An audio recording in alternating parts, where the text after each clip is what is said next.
it's a really special episode for me because I am joined by my stepdad, Chris Peckings Price. Welcome. You're the co-owner of one of London's oldest reggae record shops. That's right. We're going to start with your dad, George. George Peckings Price. Yes, the founder. He was part of a big sound system of Cox and Dodd, who is like the Jamaican Motown, the Barry Gordy, where Bob Marley started, Dennis Brown, Alton Ellis, Ken Booth. The list is endless. And my dad encouraged many other people to open shops like Dub Vendor, Hawkeye, People's Record Shop, M&D. The list is endless. He wasn't about himself, he's about a community. He was part of that post-Windrush who came here, and we lived good amongst all the islands. I remember I went in there one day from school and there's about 10 skinheads in there. Wow. And at the time, I'm thinking skinheads, National Front. Yeah. And then my dad's talking to them. And when they left, I said, Dad, you let skinheads in the shop. And he taught me about it, about how people have hijacked it and made it for what it isn't. You get to a certain age and you say, I wish I'd done that. I don't want to live like that. Exactly. I don't want to live on regrets. I say, I've done it. It never worked. It worked. I don't care. At least I tried. If you could leave one message for people about reggae, about family and culture, what would it be?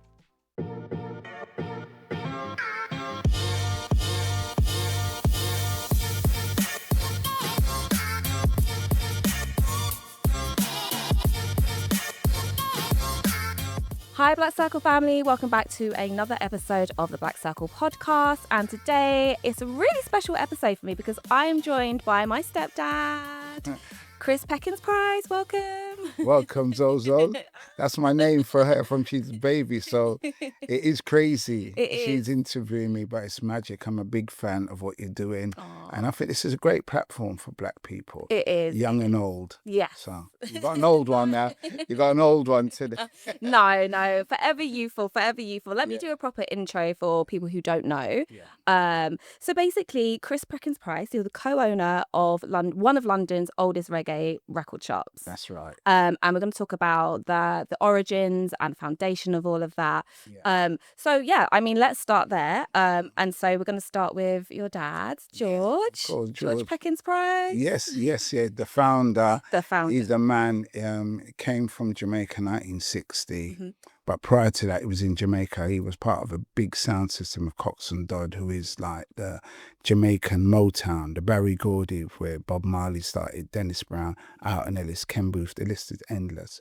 So when he came to London, he was the first outlet for music from Jamaica, stuff from Duke Creed, Coxon, as he said, and later when Prince Buster started his stuff. He used to send all to his friends, my godfather, Count Suckle, who was the first black nightclub owner in Parade Street, Paddington. So it was like all his friends he knew from Jamaica, then word spread amongst anyone from all the Caribbean islands. Because remember them days, people had house parties.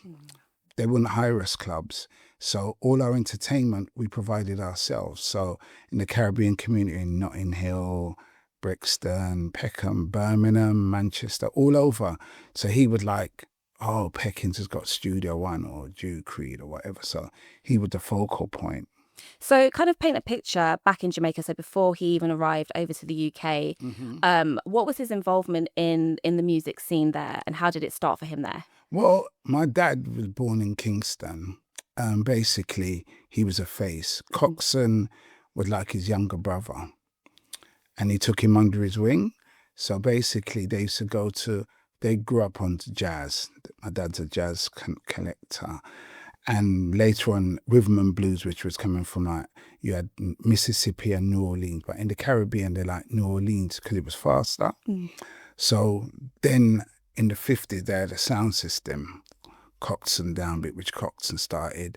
But my dad was the promoter. So most of the dances Coxon would play, but my dad was the promoter. The sound system was even kept in our place in Jamaica. He was very good at organising. So Coxon and him were like a team. So they played all over the place in Jamaica. So my mum, who's not really spoken about it, but she's very fundamental because she is the best friend of Duke Reid, who was like his rival. But the Reid's wife and my mum were tight. So they would be in the dances also. So they did the bar, they organised too. So they like hidden identities, and they funded things too. So they're not spoken about, but I had to put that in. No, definitely. Your mum was like a real pillar to your dad. 100%. And even if I remember correctly, before the shop, that the people would come to your house. That's right. And your mum was very much in creating that community in the house alongside your dad. Yeah, welcoming. And even when he wasn't there, she'd sell the records for him. And it was her that encouraged him to open a shop. Because she couldn't take people, we're like, they just turn up for records. And she said, no, this isn't right. This is a family home. Look for a place. She encouraged him. And then he opened the shop. Yeah.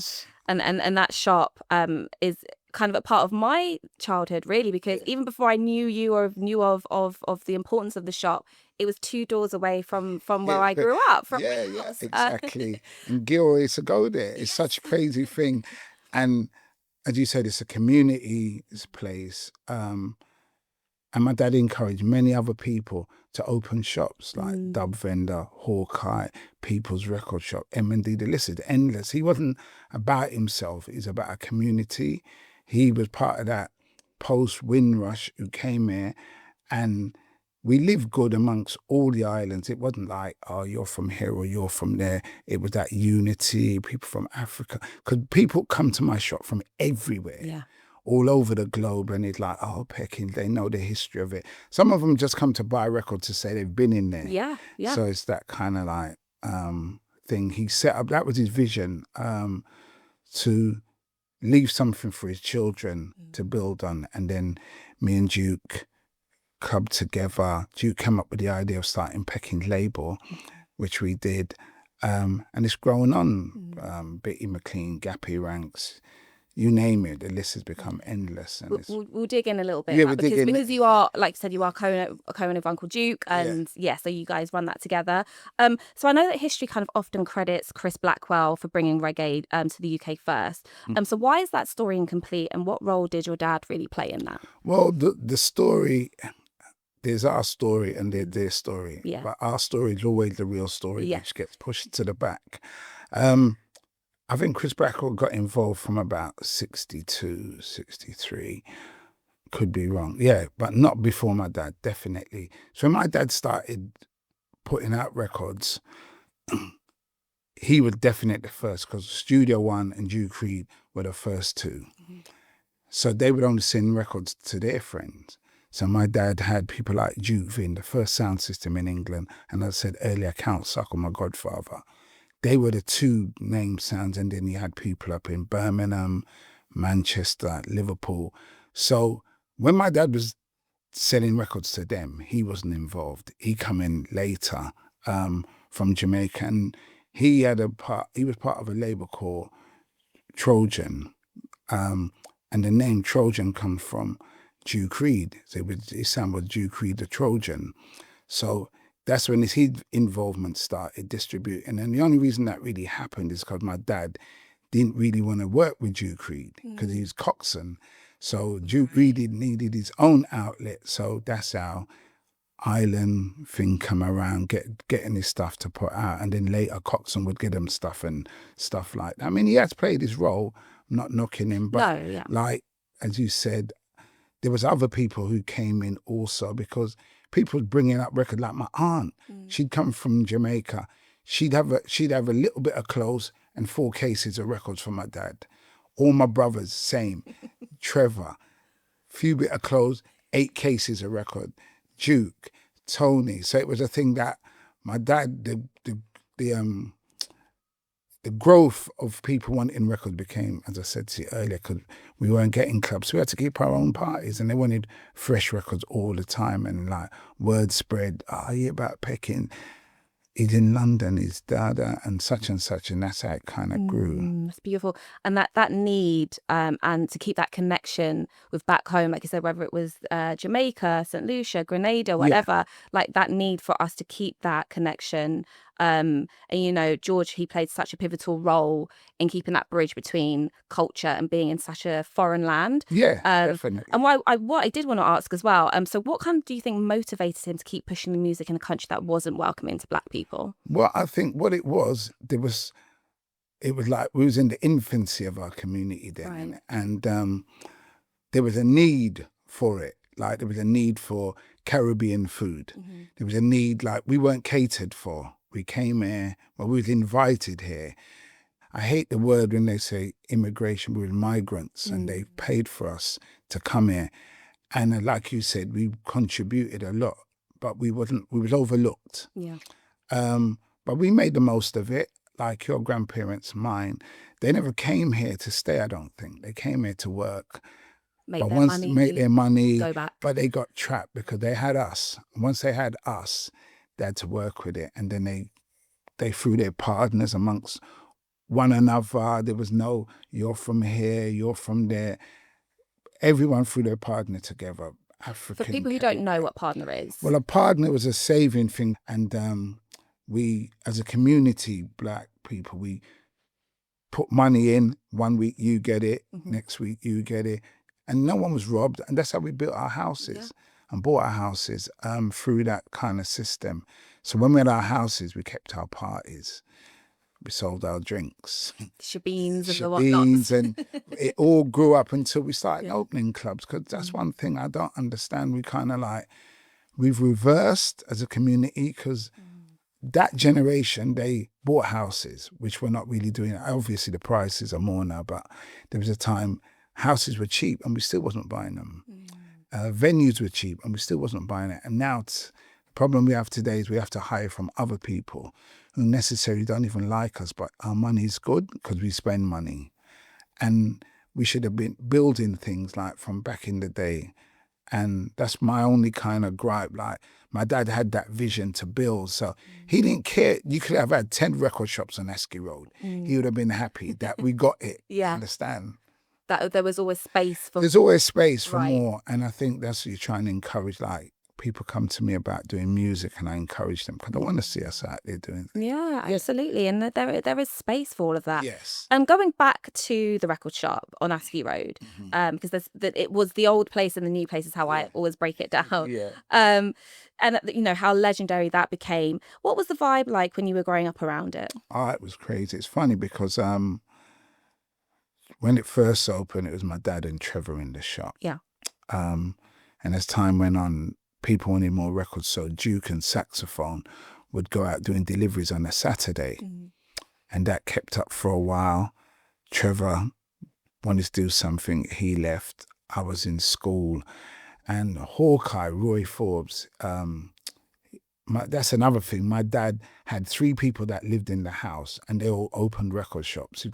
He'd only rent to people who so Hawkeye's like a big brother to us. So he opened his record shop in Harlesden and it was popping and he was selling younger kind of music. And I used to go up there at Christmas, help out.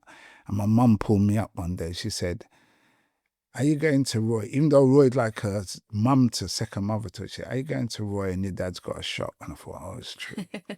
So I went up my dad and he said, yeah. And he started working there. He'd leave me, he'd go off for hours and I didn't know the music.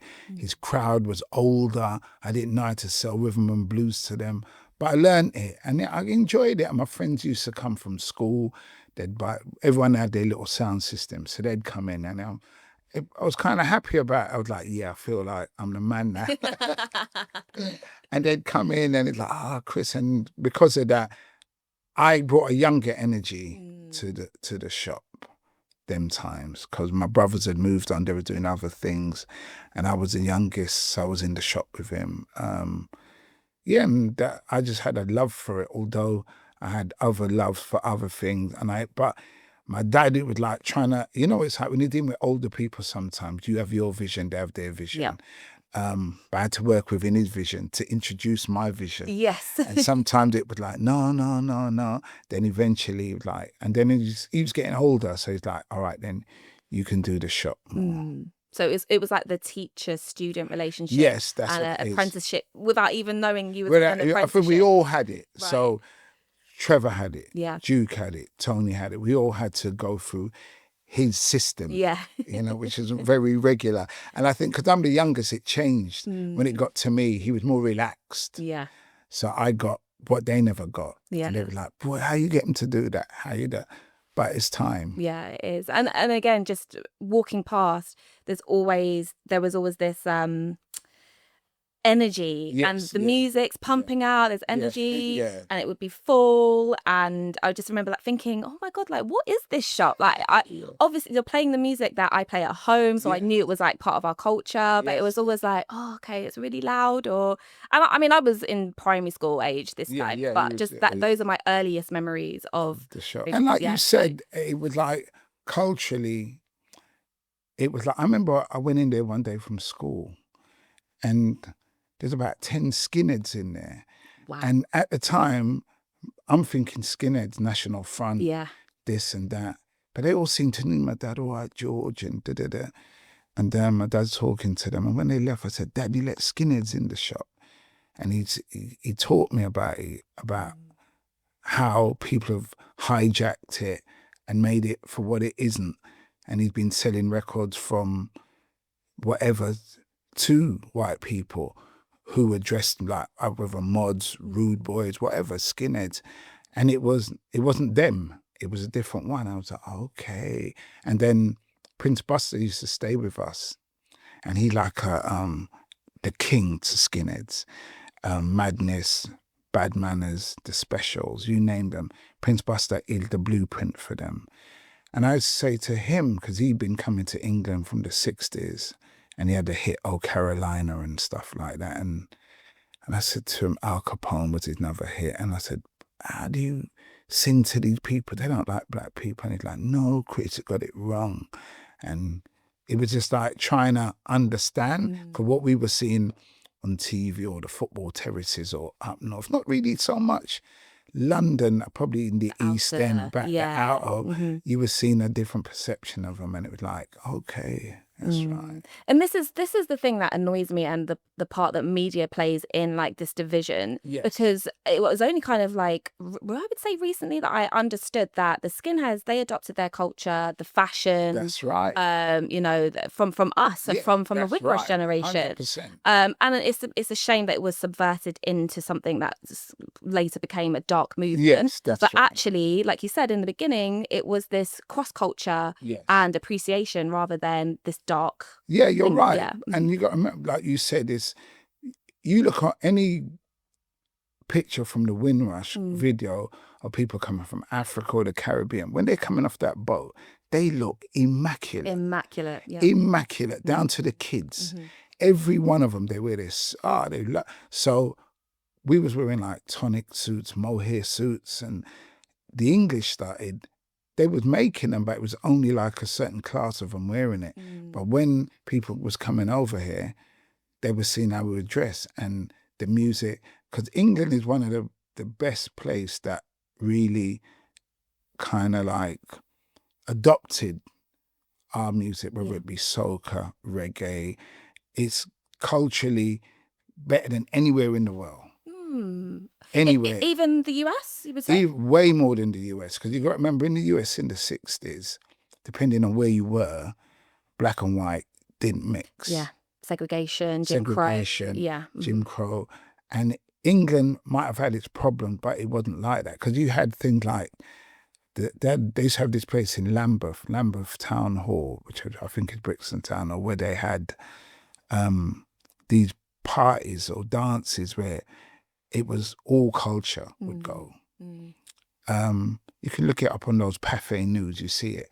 So we kind of mixed a bit more, and that's where reggae became the biggest music out of Jamaica in England. Yeah, and that history and culture and legacy is continuing. It's continued today, and it's like developed. So today you have drill, grime, dubstep, jungle, Afrobeat. It's all, and the greatest thing, what I love now, like even like with Afrobeat, Fela Kuti is different to Afrobeat now. So the Afrobeat now is a mixture of reggae. Do you understand? So it's the culture has come together. They understand, because everything starts from Africa, all the beats. Yeah. So we went that way, they went that way, but now it's all come together. And that's because the power of reggae music spreading across, like whether it be Bob Marley, Dennis Brown, spreading across Africa, it's kind of influenced and young people to hear the music differently.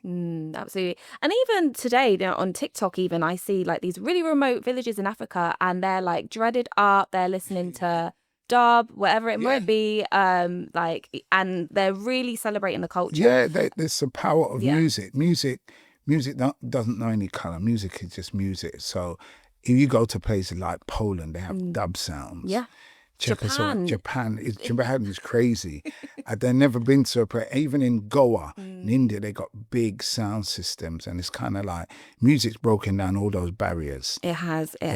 You know, racism, prejudiceness. It's kind of like you said, in the 60s, when our parents was here and grandparents, we used to keep our thing. But when you listen to interviews with people like UB40 and that, young kids, they used to sneak into blues parties.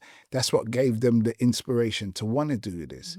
You know what I mean? So not just their madness, as I said, and it's inspired them. Absolutely. And even when we think of family friend David Rodigan, for example, like even him being allowed to come into the space and again kind of like pioneer in his own way, I think it speaks to a culture that is very open. Yeah, we're very acceptable. But do you think that there needs to be a certain amount of gatekeeping happening there? Or well, I think what happened is, right, we've kind of like with Rodigan really loves the music. But it was my dad who inspired Rodigan from the get-go. He used to come down from Oxford, he used to go to the shop, Trevor used to deal with him. Then he became such a family member. He used to come around the house and have Sunday dinner. He loved my mum's food. My dad, when he went to Jamaica, my dad sent him to stay with Miss Reed, the wife of Duke Reed. So he's kind of grown up in our house. John, who owned Dub Vendor, another one, my dad loved him. To this day, he's kind of like, he never stops talking about it and paying his respect. So, like you said, obviously, like in all aspects of black music, you have people who are culture vultures. Yeah. Who are not really for it. They've seen a way of making money out of it. Capitalising on it. And I think part of it, we should have, not just us, because you see what happened is in the Caribbean, if you look at all black music, whether it be soca, reggae, African music, we make music for us because we love it. Yeah. We don't see the monetary value. We just made it. We're just creating. We just create naturally. Yeah. We do it for love. But unfortunately, some of these people see it as a money-making thing. So what they did, they came in with bright lights and money and ripped us off completely. And there's a lot of black artists all around the world who have been victims of stuff like this. Bad contracts. Stealing people's publishing from people like Nina Simone. My Baby Don't Care. She never even owned the publishing for that. Crazy. And she just won. Bob would have his story. Ken Booth would have his soul out, and Ellis Dennis Brown. And I think that a lot of black artists around the world, so whether you be on Atlantic, or you've been to BMG, Sony, Universal, Warner's, a lot of these people have got money that are not distributing today to us. And that's the problem, isn't it? And that's a problem. And they die, and their kids, the problem is their kids are not informed well of what their dad did. They say, oh, my dad's a singer. I said, but your dad wrote that. People cover it. And then, it's on adverts for BMW, for example, right? And they're not getting no money. Right. The family are suffering on some island somewhere in the Caribbean or in Nigeria or Ghana. Because I doubt if Fela Kuti's kids are getting paid for all these works and things he's inspired. And like I said, you only know about the top artists, but there's a load of artists who have had massive hits, but not really known. Yeah. And that stuff's been covered. So I do think, like you said, there's a lot of people out there who's made a lot out of our culture more than we have. Absolutely. And that is a problem. And I think I don't know if it's getting better. So when you have the likes of like Stormzy, for example, it seems like they are monetizing a little bit better, better, Yeah, I for think sure. the younger artists now, Yeah. they're a bit more clued up because the laws changed a bit to help them a bit more. You sign deals a bit more transparent. But even then, you're still being ripped off because all this streaming is a load of rubbish, really. 0.0, that's not even what is 0.00? Yeah. You know, you were better with downloading, but the majors have created this new platform to make even more money. So that's why a lot of artists are releasing stuff without streaming. And you get people like Spotify, they're all still doing deals with labels who don't have the rights to release stuff. So it's better, but it's still dirty. Will it ever be cleaned? I doubt it. Yeah. It's very difficult. It seems just like the nature of the nature of industry, the beast. unfortunately. But the great artists who we grew up, like who I grew up listening to, they've never been, and a lot of them have died. And they've never had their real money for what they get. And then you look at the registration sometimes of a song, it's got 10 names and you think, who's this name?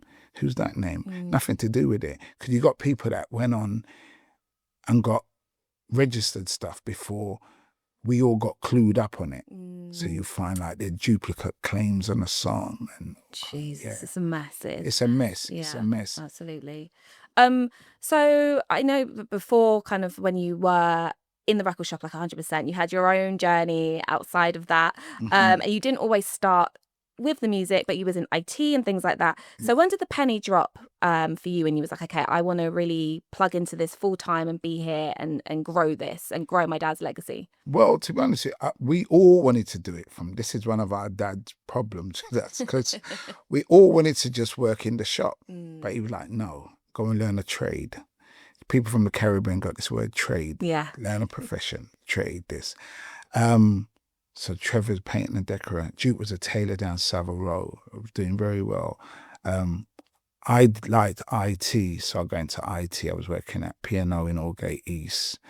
And then I left and I worked in the city for a financial news service, like a rival to Bloomberg's and that. I mean, I did like it. That's why I did it.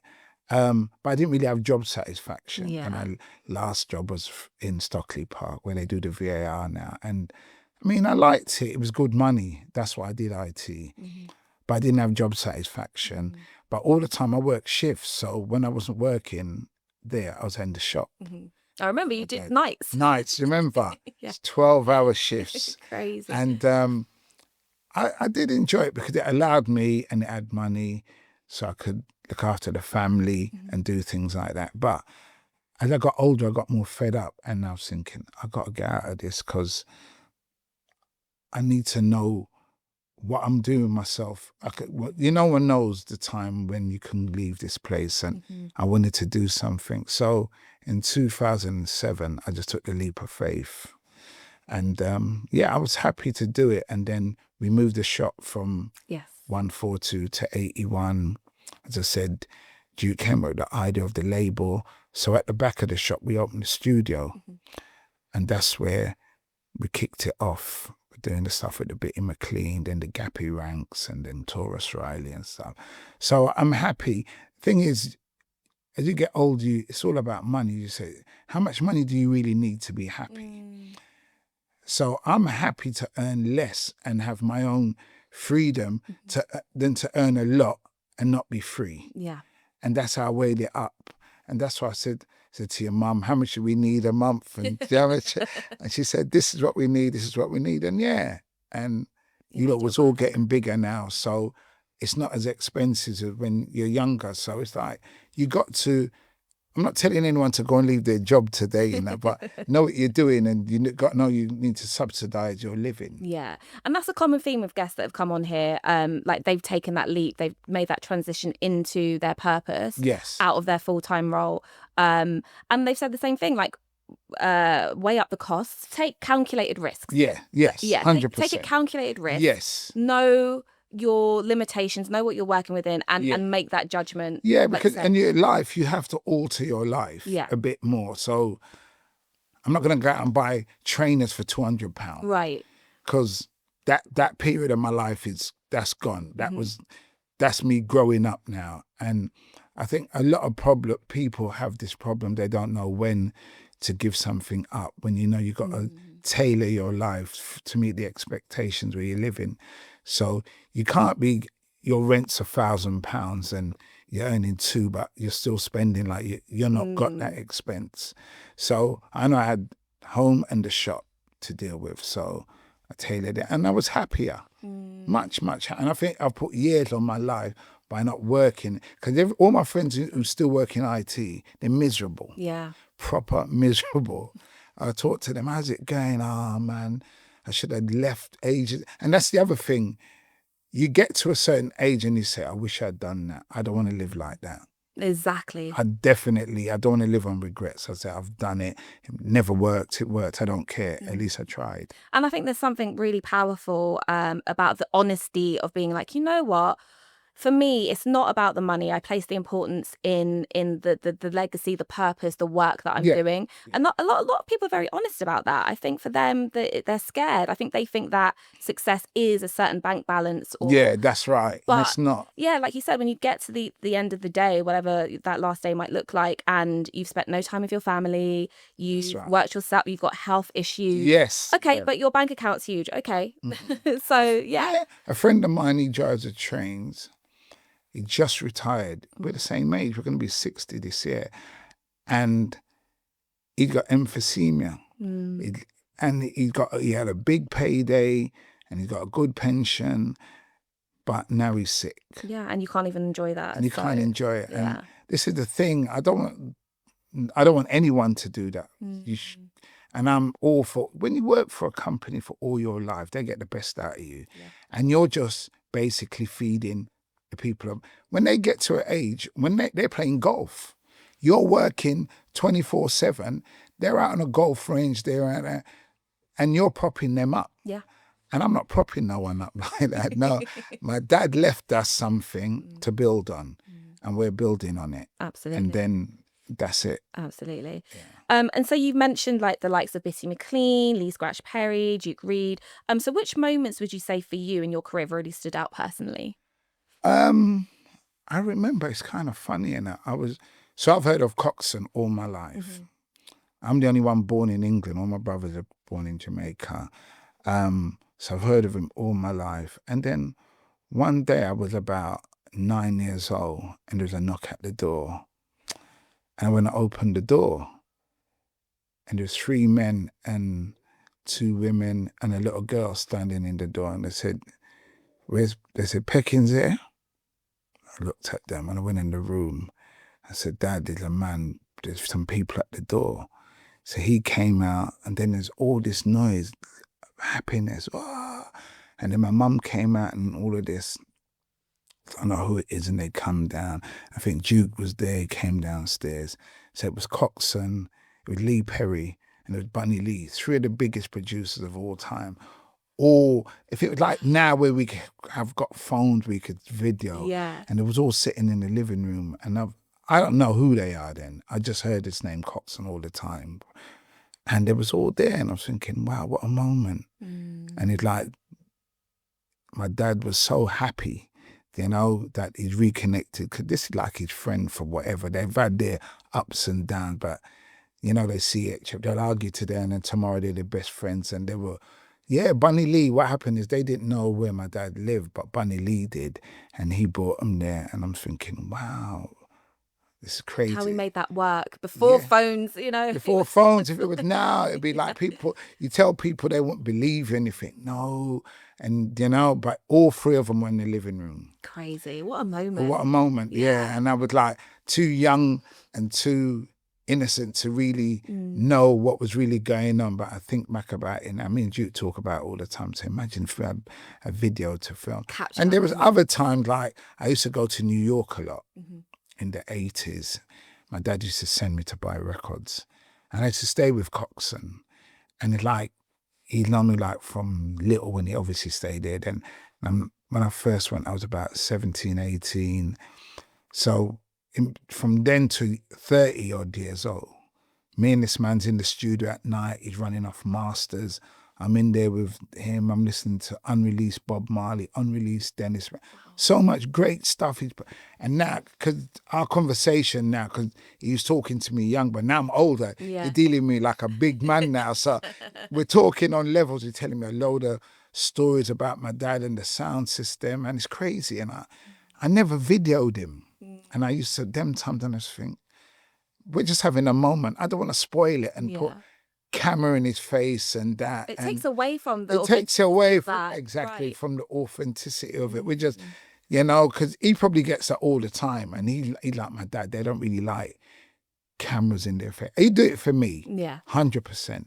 But we're just vibing and he's introducing me to, and I'm meeting a load of greats pull up in his shop. Roland Alfonso, Tommy McCook, Jackie Mittu, all played in the Studio One band. And I'm rolling around New York with Shinehead and Peter Panic. I've got a friend called Peter Panic. So when I'm running around New York them times, I don't know anything about hip hop, but Shinehead was born in the UK. He's a reggae, but rappers rate him because he's born in Brooklyn, so he knows all like Wu-Tang guys. Everyone rates Shinehead. So we're rolling around because I had to bring English sound tapes to New York, and they were mad over Saxon, Coxsone, Java, all the sounds in England. So me and him's rolling around all the time. So Peter is a good friend of, his uncle's a good friend of the family, Chips, he's a producer.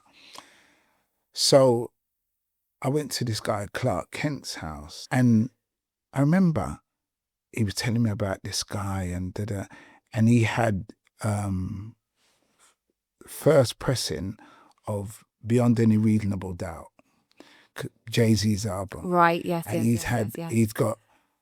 He produced a track on the album, and he's telling me about Jay-Z and all that, but it didn't mean nothing to me. I heard of him, but it was like nothing. And I remember there was a boxer who came back from the Olympics, he won a medal, Mark Breland.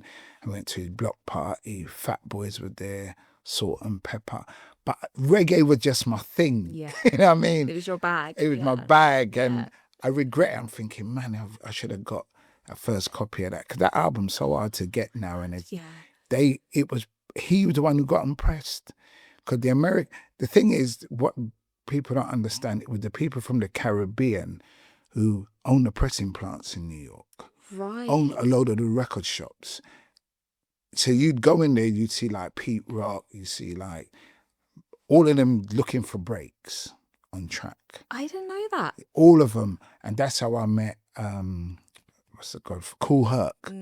That's how I met Kool Herc, and like was talking in the Moody's record store and like talking about sound system. And then he realised about Peckings. He obviously bought the Bitty McLean album, which was big in New York, and he's like, yo, you guys in London, I love this label. I told him about the family history and about my brothers and that. And he's like, yeah, when I come to London, I'm pulling up. Yeah, I mean. And a lot of celebrities have pulled up to the shop. Oh, as well. load from the 60s. So people members of the Clash, Sex Pistols, the Who, could be in the Bush, Pete Doherty, you name loads of people and celebrities, actors and actresses, they've pulled up in the shop. It's kind of like you said, it's a community based. People. The other day, Jarvis Cocker pulled up in there. Oh, did he? Yeah, like, yo, what's this? And love it. Yeah. It's kind of like that. It's like a history. That's why the wall decorated with people from the Caribbean. I tried to put everyone up on the wall. And you speak about your brothers, so Tony, Trevor, Duke. Yeah. So what was it like, or is it like to work with them? It's great because I've learned a lot from them, and I've learned a lot from, like I said, Hawkeye. Yeah. And Daddy Vigo, he's like my dad. So my dad got, I would say, 2 adopted sons. Roy Forbes Allen, who owned Hawkeye, and Daddy Vigo, who owned People's Record Shop on All Saints. And they've both done major things in the business. Both had like pop hits in the charts, but reggae songs that became top 10 in the chart. And my dad schooled them. Like, my dad loves a lecture. He'll tell you, sit down and he'll lecture you. So obviously from Trevor I learned, Duke used to cut dubs at a place called John Assel, which was the first place you could cut dub plates in England, in Barnes. It's very famous. So Just Shaka would come to the house for Duke. Sterograph would come to the house, you name it. So I was young, Duke would have all these dub plate mixes from Groucho selling. So it's always been around. So from each Tony and all the artists grew up. Out and Ellis you see at Tony. Ken Booth you see at Tony's. Phyllis Dillon. You just go to Tony, Ija Man Levy, everyone. Tony grew up. Tony was just that guy, you know. So all of them have kind of contributed everything in my life at different stages. Yeah, that's lovely. Yeah. And we talk about kind of legacy, and Peckings has been around for 60 years now, 60 plus years. Yeah. So when you look back, what does that longevity mean to you? It means we've been supported well from generation to generation. Like you know it from a kid, now you're an adult. And Jarrell, Tracy, you've all grown up around it. From me being in the house and whatever. And not just us, other families. So Peaches and Dion and Jute's kids and Murray and Carla, Albie. So it's kind of like Lucy. So it's like, it's a part of your DNA. Absolutely. And it's a part of the Caribbean DNA where, and not just us, like I said, people from all over the world have come to it. I mean, people tell me stories about my dad now who went there from what they got. And go, Peckings, I remember your dad sold me this. I remember your dad sold me that. I bought this when Trevor, or Duke sold me this and this. So it's like, it means a lot to me that we can still be relevant for 60 years in the culture of music in Britain, which has shaped Britain. Yeah, it has. It really has. It's shaped Britain. And actually, you know, we've got Carnival around the corner. Exactly. So Carnival is all about the sound systems, about streets vibrating with Caribbean culture and pride.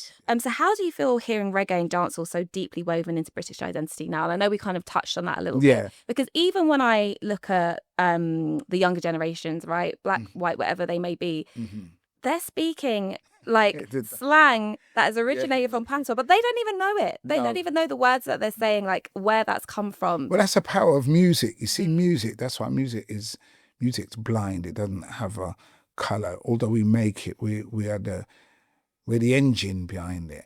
But once it's out there, people absorb it differently. You've got white kids who probably speak better Jamaican than me, or Caribbean, and then the food, and like you said, the fashion. We've always been innovative with fashion. And like you said, Carnival, obviously it's the biggest street party in Europe. Yeah. It inspires. People come from all over the world for it now, which started small, just around a block. Yeah. And it was brought on from the killing of Kelsey Cochran. And look where it's got to today. And it started like mainly on soca, because that's what Carnival is, soca. And then it's kind of like got bigger and bigger sound system plate. But I think all the floats, but I think it's a beautiful how, and what annoys me about it, they go on about the crime of Carnival, which jars me. At a football match on a Saturday, you get more arrests. Absolutely. And even when I think about Glastonbury, for example, it's a lesser what's the word? It's a lesser volume of people, but the amount of drug incidences, violent incidents, whether it's just a fight or sexual assaults happening. Yes, a lot. Yeah. It happens there, but it's not played out in the media in the same way. No. We are dealing with 2 million people over 2 days at Carnival. Yes, and yes, unfortunately, the stabbing incidents, they happen and they shouldn't. No. But if we're looking at the wider scale of the amount of people we're dealing with, I think it's such an unfair criticism. 100%. And the money it makes, which we're not getting. Yes. The money's going not filtering back. Not back into it. That money should be coming back in to help us in the community in some sort of way. We're still getting victimized and understand over it. So that really annoys me, to be honest with you. But it's a great event, and we just want people to come and enjoy it for what it is. Yes, I will be at Saxon Sound. They're following me around, you know. I don't want to see you and Mum. We'll just... You don't got to go Rampage. That's your age group. No, I've aged out of Rampage. You aged out. I cannot. But they're good for doing, but they're young, for the young ones. Young ones, yeah. Definitely. So what lessons or values from your dad do you still carry with you today in music, in business and in life? That's a good question. To treat everyone with respect, to welcome everyone. Because my dad, from you come in the shop and you got manners and he doesn't care. To build on his legacy and inspire others and to help others. Because that's, as I said, my dad helped other people open shops, other people. So that's what my passion is. That's what our passion is. So we're always helping people. We let them use the shop for space. Yeah. So you got all these brands from Supreme to Trapstar to Billy. They all want to use the space because of the legacy. And then we got a load of young artists that are coming through that use the space. So that's what we're here for. Yeah, it's a cultural hub. It's a cultural hub. Historical cultural hub. It's fantastic. Chris, so, as your stepdaughter, sitting here and having this conversation with you is wild and it's fantastic. But if you could leave one message for people, especially around Carnival weekend, about reggae, about family and culture, what would it be? Oh, to live good. Live good. That's everything. Live good. Because for me, I grew up in an era where we all live good. There was no boundaries. There was no postcode. There was nothing. Your nan could tell me off if I'm misbehaving on the street. I'd not argue with her. And I know in time everything changes, but I think we do need to live better as a race. With each other. 100%. Yeah. 100%. Agreed. So before I let you go, I close out the segment by asking about values. So I know we kind of briefly touched on it. So one value that you hold for your personal life and one value you hold for your professional life. So it can be just one word. Integrity. It has to be, because you've got to have that. And for my personal life, I would say the same. Yeah. Carries you through. Yeah, that's fantastic. Yeah. If people want to find you and follow your journey, where can they find you? 81 Askew Road, Peckings Records shop. On Facebook, Duke Peckings. On Facebook, Chris Peckings. And on Instagram, Peckings. And we also have a Bandcamp where you can buy our products on Peckings Records on Bandcamp. And what's your handle on Instagram? I think it's just Peckings. Is it Peckings? Okay. Fantastic. Thank you so much. Before I close off, go on. I cannot believe this. This is it, yeah? Zoe is interviewing me. We're so proud of you. We are so proud of you that you're pushing this platform, not just for me, but for the culture and for us as a race. It's inspiring and I love it. Keep up the good work. Oh, thank you. I will. Thank you so much. I've enjoyed every second of this conversation. It's been a great interview. It has. And I wanted specifically to do this because I knew the stories, we have to preserve them. Oh, definitely. Yeah, once it's on camera, it lives forever. Exactly. And that was the whole purpose of it. Because I'm, like you said, so many people have passed away and we didn't get this story. We got it from them word of mouth, but not on camera. Yeah, and so this is good. It will live on. Yeah. Guys, thank you so much for tuning in again. And if you want to follow the Black Circle's journey, we are on social medias, TikTok, Instagram, YouTube, under the Black Circle podcast. Like, follow, subscribe. Thank you.